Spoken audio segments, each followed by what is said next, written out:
Bienvenidos a mi canal. El título de hoy, Revisión del estado del arte. Introducción. Esta fase es muy importante porque, además de construir la base teórica sobre la cual se sustentó el trabajo, permite desarrollar una habilidad fundamental en un investigador. La revisión del conocimiento existe mediante consulta de libros, revistas, periódicos e informes de investigación. La disposición de las nuevas tecnologías y la proliferación del uso de Internet han transformado los mecanismos de consulta y acceso a los bancos de datos.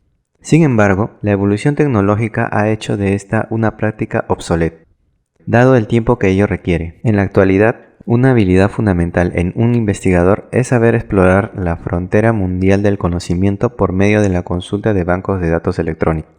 Algunos sinodales prueban la frescura de una investigación limitándose a revisar los años de las citas en el apartado de bibliografías. Si estas no incluyen los 3 últimos años, ni siquiera leen el trabajo. En un país emergente, tener información reciente sobre un tema podría ser una tarea titánica. Por fortuna, la disponibilidad de Internet facilita esta área, pero para que las búsquedas sean prácticas deben estar bien dirigidas, ya que navegar por la red es con frecuencia una gran pérdida de tiempo.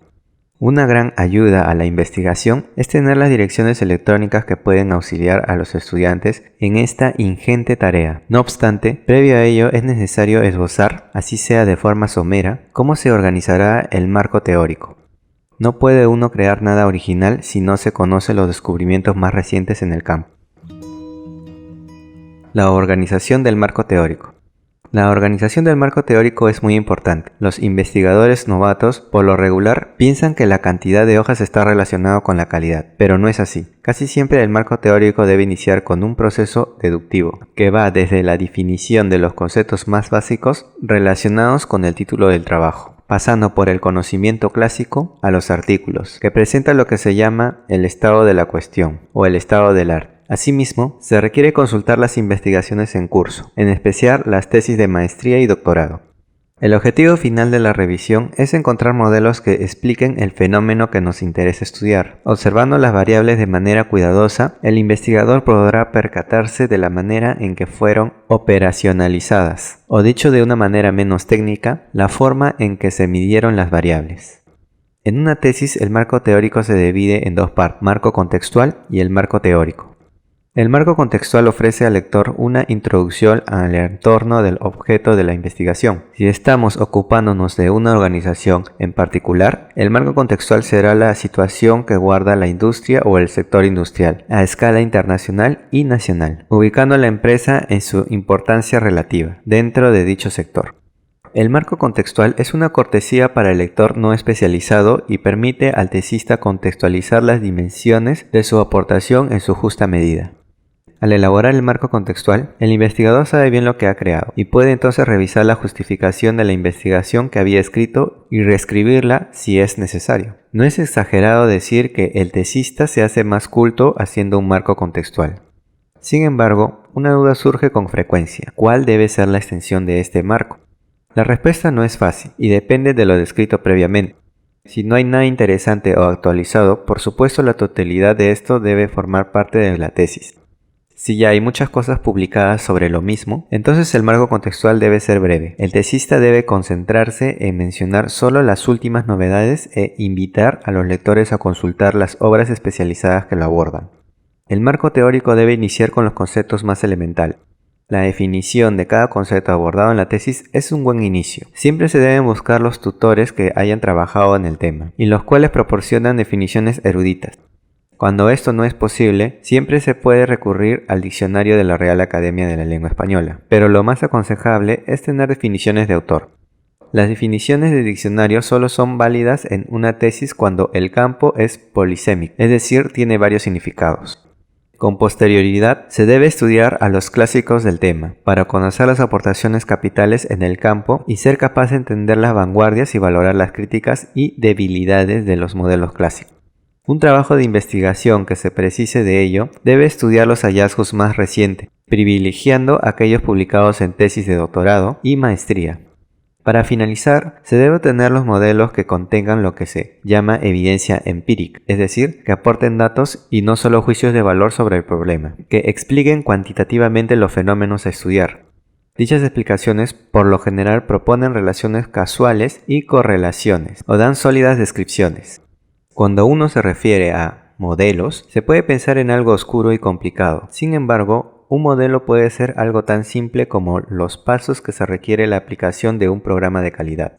El capítulo de marco teórico debe concluir con una justificación de la asociación entre variables independientes y dependientes, o bien sobre la categoría de análisis si se trata de investigaciones cualitativas, y debe aportar una discusión sobre el modelo elegido para realizar la investigación y sostener esa elección en lo referente al contexto económico, político o cultural de la investigación. Existen 6 fuentes básicas de consulta para la elaboración de un trabajo de investigación: tesis de maestría y doctorado, artículo en revistas científicas con arbitraje, libros clásicos y recientes, documentos oficiales de oficinas de gobierno y disertaciones de investigadores en el tema hechas en congresos. El tiempo estimado para la consulta y lectura de fuentes en una tesis de maestría es de 160 horas. Una tesis de doctorado puede llevar el triple de tiempo como mínimo. Es aconsejable consignar en las tesis las fuentes de información para aportar elementos que perciban a los lectores valorar la profundidad y seriedad del esfuerzo realizado. Estilos de redacción del marco teórico. Existen 2 estilos de redacción del marco teórico, uno que llamaré erudito y otro descriptivo. En el estilo erudito, por lo general, se presentan las diferentes escuelas o corrientes, los hallazgos contradictorios y el autor da su opinión sobre dichas escuelas. Este estilo, aunque muy espectacular desde el punto de vista académico, es de una simplicidad engañosa, ya que supone una gran cantidad de síntesis y, por supuesto, haber investigado una enorme cantidad de tiempo en esa tarea. El estilo erudito tiene también sus inconvenientes. Muchos lo califican de pedante, aburrido, confuso y falsamente profundo, ya que para impresionar a su sínodo, algunos estudiantes copian de otros este estilo sin haber leído los trabajos que citan. Asimismo, para hacer uso de este estilo es necesario que existan muchos trabajos previos, lo cual no siempre es posible, sobre todo si estamos en un país emergente. El estilo descriptivo, como su nombre lo indica, suele usarse cuando existe poco material publicado. El estilo descriptivo, por lo general, inicia con definiciones y se extiende de forma amplia sobre los aspectos más elementales de la cuestión. Vamos a suponer que trabajamos sobre la calidad y no existen trabajos previos. Entonces, el tesista se regodearía explicando la historia del movimiento, los principales pensadores, y hablando de la experiencia mundial y otras cosas por el estilo, que como muchos saben, han sido repetidas hasta la saciedad. Sin embargo, esta descripción solo es válida cuando hay poco sobre el tema en el país y la tesis será la primera que rescata los aspectos básicos. Por ello, el estilo descriptivo difícilmente se justifica en realidad. No obstante, es muy usado, bien sea porque el tesista es perezoso o porque tiene prisa por acabar la investigación. Esta práctica es fácil de detectar, ya que suele haber gran diferencia entre lo que copia y lo que escribe el investigador novato. Por ello, es oportuno reiterar que una buena tesis no es por necesidad amplia. La honestidad es un valor de los científicos y es mucho mejor una breve pero honesta revisión que una elaborada de forma tramposa. Todas las citas que aparecen en el texto deben figurar en la bibliografía. Cuando el trabajo concluye con ayuda de alguien, debe uno revisar cita a cita que esto concuerde. Es una medida de calidad de tesis. Aunque el estilo descriptivo puede ser usado con precisión y ser también un estilo digno y claro, en su peor versión hay muchas hojas sin ningún pie de página y ninguna cita a ningún autor. En el mejor de los casos, hay 1 o 2 fuentes citadas después de muchas páginas. Contacto con investigadores que trabajan en el tema. Establecer contacto con investigadores activos en el tema da buenos frutos. Uno de los aspectos que más demora en una tesis es la construcción del marco teórico. Por ello, charlar con quienes tienen experiencia o están trabajando en el tema ayuda mucho a dirigir esfuerzos precisos, ya que consultan bibliotecas y bancos de información. Incluso es posible que faciliten artículos o copias parciales de sus propias investigaciones. En todos los casos, es necesario citar la fuente y darle el crédito que corresponda por esta labor cooperativa. Una recomendación para no terminar odiando a todos los investigadores del mundo, que puede parecer pedante si uno les pregunta simplezas o cosas básicas, es acercárseles una vez que uno haya revisado por su cuenta el campo y que domina el discurso, los modelos y el terreno que pisa.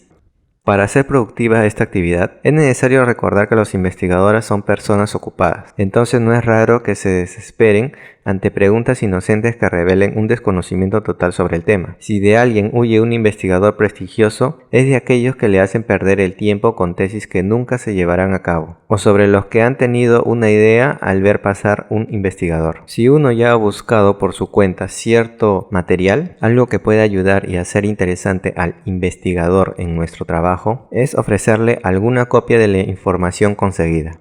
Esta es una llave que puede abrir los corazones más duros y las agendas más apretadas. Y hasta aquí la lectura, continuaremos en el siguiente video.